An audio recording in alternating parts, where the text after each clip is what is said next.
मित्रों नमो नमः। आज हम लोग बृहत्तरी समागम चैनल में आप लोगों को ये संस्कृत टीजीटी का जो सिलेबस है उसमें किरात अर्जुनीयम महाकवि भारवी का ये महाकाव्य है। आज उसी को लेकर हम समान अध्ययन करेंगे। जो छोटे छोटे सवाल पूछे जाते हैं कि किरात अर्जुनीयम किसकी रचना है, इसका रस क्या है, इसका नायक क्या है, इसकी नायिका क्या है, उसी को लेकर हम आए हैं। आप लोगों से रिक्वेस्ट है, गुजारिश है कि ये बृहत्तरी समागम आप लोग हिंदी में यूट्यूब पर टाइप करिएगा, निश्चित मेरा चैनल आ जाएगा, लिंक मिल जाएगा। उसको लाइक सब्सक्राइब तथा कमेंट करना ना भूलिए। इसके बाद हम लोग तमाम कमेंट जितने आप लोग कमेंट करें उसके माध्यम से हम जितनी भी त्रुटियाँ सबको दूर कर देंगे। तो आइए शुभारंभ करने से पहले हम आज ये किरात अर्जुनीयम महाकवि भारवी का जो अमर कृति है, महाकाव्य है, इसी का समान अध्ययन करेंगे। तो सबसे पहले सवाल पूछा जाता है कि भारवी की रचना कौन थी। मेरे प्यारे मित्रों, आप लोग इतना ध्यान रखिएगा कि महाकवि भारवी जो है इनकी एकमात्र रचना सिर्फ क्या है, किरात अर्जुनीयम। क्या है किरात अर्जुनीयम, यानी किरात अर्जुनीयम किसकी रचना है, महाकवि भारवी की। सवाल पूछे भारवी की रचना है, भारवी की रचना, तो आप लोगों को क्या आंसर देना होगा, किरात अर्जुनीयम महाकाव्य जो एकमात्र क्या है, ये कृति की एक रचना है। अब इसके बाद पूछा जाता है कि ये जो किरात अर्जुनीयम है इसकी विधा क्या है, ये किस प्रकार का ग्रंथ है। तो मेरे प्यारे साथियों, इसको ये महाकाव्य के अंतर्गत आता है ना, यानी पूछा जाए कि किरात अर्जुनीयम कैसा ग्रंथ है, तो ये महाकाव्य है। ये नाटक और उपन्यास नहीं, ये महाकाव्य है। फिर इसके बाद अब पूछा भी गया था 2022 वाले टीजीटी में कि ये किरात अर्जुनीयम में कितने सर्ग हैं। इसमें सभी लोग जानते हैं 8, 10 या 18 सर्ग हैं। अब कुल श्लोक कितने हैं, यानी 18 सर्ग में कितने श्लोक हैं, तो 1040 श्लोक हैं। जो किरात अर्जुनीयम ये टीजीटी का जो पाठ्यक्रम होता है इसमें प्रथम सर्ग दिया है, तो प्रथम सर्ग में आप लोग जानते हैं कितने श्लोक होते हैं, इसमें 46 श्लोक होते हैं ना। ये 46 श्लोक वंशज छंद का प्रयोग आगे चल के हम बताएंगे क्या क्या इसमें है। तो इतना जानिए कि प्रथम सर्ग में 46 श्लोक हैं। फिर इसके बाद इसका पूछा है कि वो किरात अर्जुनीयम है, इसका आधार ग्रंथ क्या है, कहाँ से लिया गया है। तो मेरे प्यारे साथियों, ये महाभारत के वन पर्व से लिया गया है। कई बार सवाल पूछा गया है। फिर पूछा गया कि ये किरात अर्जुनीयम का नायक कौन है, तो माध्यम पांडव, यानी जो महाभारत में पांडव, जो पांडव अर्जुन होते हैं, इसका नायक जो अर्जुन है, जो धीरोदात्त कोटि के ये नायक हैं। इसका प्रतिनायक, इसका जो फिल्मों में देखा जाता है सहनायक जिसको कहा जाता है, तो किरात अर्जुनीयम का सहनायक जो होता है किरात वेशधारी भगवान शिव होते हैं। सवाल पूछेगा कि किरात अर्जुनीयम का सहनायक या प्रतिनायक कौन सा है, तो किरात वेशधारी शिव को बताया भगवान शिव हैं। फिर दिया कि प्रतिनायक नायक की प्रकृति क्या है, जो नायक किस कोटि का नायक है, तो आपको बताना होगा कि ये धीरोदात्त कोटि का नायक है। किस कोटि का है, धीरोदात्त कोटि का नायक है।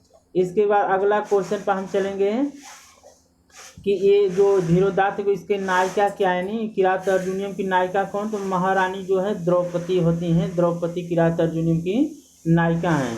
इसका मुख्य रस क्या है, वीर रस है। इसका गौड़ और अंग रस जो होता है श्रृंगार, यानी जो मुख्य रस जो तो इसका वीर रस होता है, इसका जो गौड़ रस होता है ये श्रृंगार रस कहा गया है। अब ये किरात अर्जुनीयम का जो रीति और गुण होता है ना, ये पांचाली, ये पूछा गया किरात अर्जुनीयम का जो रीति गुण क्या होता है, ये पांचाली और ओज गुण, ये पांचाली रीति और ओज गुण का प्रयोग किया गया है। बृहत्तरी समागम को आप लोग हिंदी में टाइप करिए, यूट्यूब पर मेरा चैनल का लिंक मिल जाएगा, इसका लाइक कमेंट सब्सक्राइब करना न भूलिए।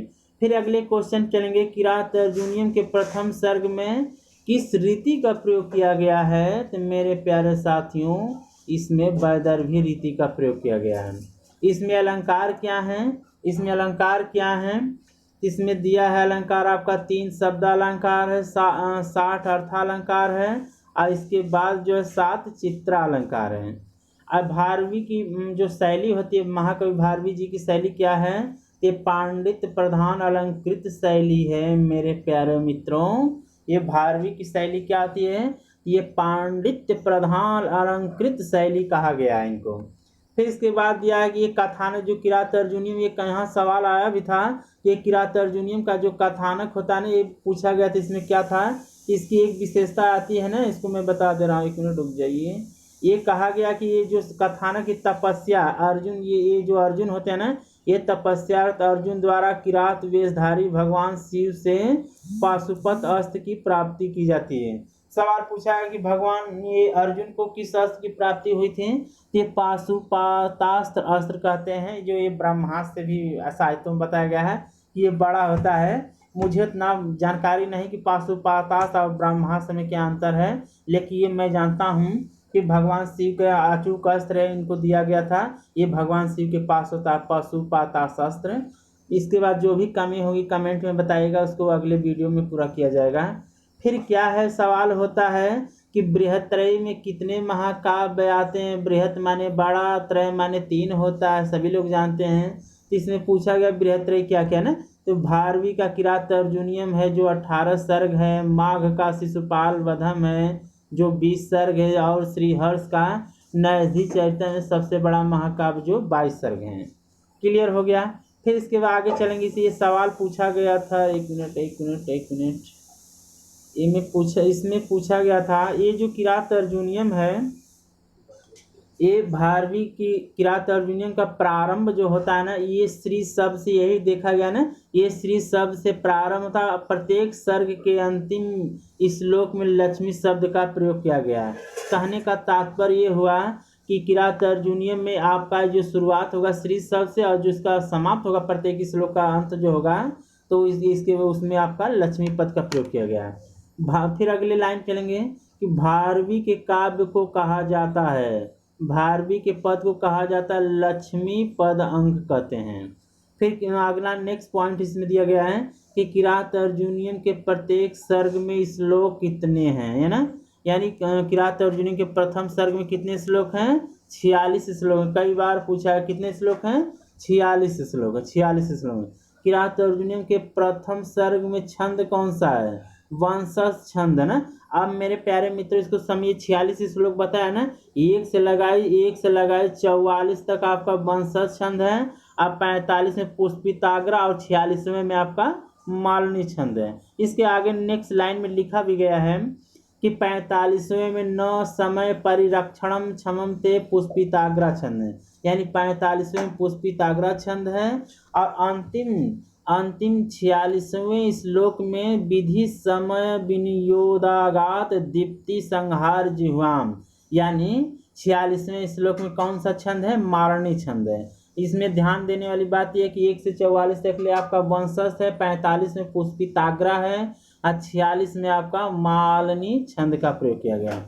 फिर अगला इसमें लाइन बनाया गया है, अर्थ गौरव के लिए कौन प्रसिद्ध है, तो महाकवि भारवे अर्थ गौरव कहा गया है। इसमें वही कहा जाए उपमा कालिदास भारवे अर्थ गौरव नैधि पदलालित्य दंडिना पदलालित्यम कहा जाता है ना। फिर इसका अगला पॉइंट है, नायक अर्जुन और प्रतिनायक शिव के नाम पर महाकाव्य का नाम पड़ा किरात अर्जुनियम। एक पॉइंट और पढ़ा जाएगा, किरात अर्जुनियम में कृष्णम आचार्य ने किरात अर्जुनियम की कितनी टीकाओं का उल्लेख किया है, इसमें आपका 34 है। अगले पॉइंट चलेंगे, किरात अर्जुनियम की सर्वाधिक प्रसिद्ध प्रमाणिक सरस्वती टीका का नाम, यानी किरात अर्जुनियम में सर्वाधिक प्रमाणिक और सरस्वती टीका का नाम क्या था, घंटापद किसने लिखा था, मल्लीनाथ ने। ये कई बार आप लोगों से पूछा जाता है कि घंटापद की टीका किसने लिखा, मल्लीनाथ ने। फिर अगले पॉइंट है, घंटापद का शाब्दिक अर्थ क्या होता है। घंटापद का शाब्दिक अर्थ होता है राजमार्ग। किरात की अन्य टीकाओं में सर्वाधिक लोकप्रिय टीका कौन थी, किरात अर्जुनियम की सर्वाधिक टीकाओं में सबसे लोकप्रिय टीका क्या थी, शब्दार्थ दीपिका श्री चित्रभानु ने प्रथम 3 सर्गों पर ही लिखा था। किरात अर्जुनियम के प्रथम 3 सर्गों को कहा जाता है, ये बहुत बार पूछा गया है, पाषाण त्रय कहा जाता है, पाषाण त्रय कहा गया है। भारवी के आश्रयदाता दुर्विनीत ने संस्कृत टीका लिखी, जिसको किरात अर्जुनियम के 15वें सर्ग पर लिखा गया है। फिर एक लाइन और है कि शब्दावतार नाम से बृहत कथा का संस्कृत रूपांतरण किसने किया था, इसका राइट आंसर हो जाएगा दुर्विनीत ने। फिर किरात अर्जुनीयम के 15वां सर्ग प्रसिद्ध चित्रकाव्य के लिए प्रसिद्ध। 15वां जो सर्ग होता है चित्रकाव्य का आ गया है। भारवी का एकाक्षर श्लोक केवल नकार का प्रयोग किया। सबसे बड़ी विशेषता इनकी थी, एक श्लोक में एक ही शब्द का प्रयोग है। न नो नुत्रो नुत्रो नो नना नना नना नु नुत्रो अनु नुन्नो न नुनो नुत्रो नो नो नत्र नु नत नुत है। मेरे प्यारे मित्रों थोड़ा सा मिस्टेक हो रहा है लेकिन इसको पूरा कर देंगे। फिर इसके बाद अर्थ गौरव का क्या अर्थ होता है? अल्प शब्दों में प्रभुत अर्थ का सन्निवेश अर्थात गागर में सागर भरना। यानी अर्थ गौरव का मतलब होता है ना कि गागर में सागर, बड़ी बात को छोटे में कह देना ही क्या होता है? सागर भरना होता है।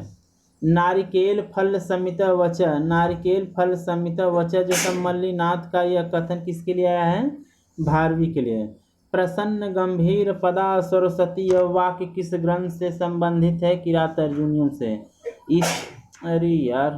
स्फुट न पादरे पाकृता न च स्वकृतम अर्थ गौरव वाक्य किस ग्रंथ से संबंधित है? किरात अर्जुनीयम के। किरात अर्जुनीयम का मुख्य कथानक अर्जुन द्वारा किरात वेशधारी भगवान शिव से पशुपत अस्त्र की प्राप्ति। अर्जुन पशुपत अस्त्र के लिए भगवान शंकर को प्रसन्न करने के लिए हिमालय पर्वत के इंद्रकील पर्वत पर यात्रा की व्यास के कहने पर। अगले एक पॉइंट है किरात अर्जुनीयम। किरात से तात्पर्य किरात वेशधारी शिव।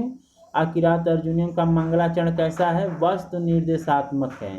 किरात अर्जुनीयम का महाकाव्य का फल जो अर्जुन नायक को किरात वेशधारी शिव से पशुपत अस्त्र की प्राप्ति। और किरात अर्जुनीयम 12 वर्षों का वनवास के काल में अपने अर्जुन और द्रौपदी के साथ कहाँ गए थे? द्वैत वन में। अब एक पॉइंट इसमें आता है किरात अर्जुनीयम का नामकरण। किरात अर्जुनीयम का जो नामकरण होता है ना, ये किरातश्च अर्जुनीयश्च, यानी इसमें द्वंद्व समास है। तो अधिकृत्यकृतम कृते इति किरात अर्जुनीयम। किरात अर्जुनीयम में किस प्रत्यय का प्रयोग किया गया है? छ प्रत्यय का। किस प्रत्यय का प्रयोग किया गया है? छ प्रत्यय का। और शिशु क्रंदनमय सभ्रद इंद्र जन दैविच्छ सूत्र छ प्रत्यय किरात अर्जुनी च प्लस छ किरात अर्जुनीय बना आयने इस सूत्र का प्रयोग किया है। मेरे प्यारे मित्रों बस आज के लिए इतना ही रहने दीजिए, फिर नेक्स्ट वीडियो मिलेंगे उसको हम पूरा कर देंगे। आप लोगों से रिक्वेस्ट गुजारिश है कि बेहतरीन चैनल समागम लाइक कमेंट सब्सक्राइब करना न भूलें। नमो नमः।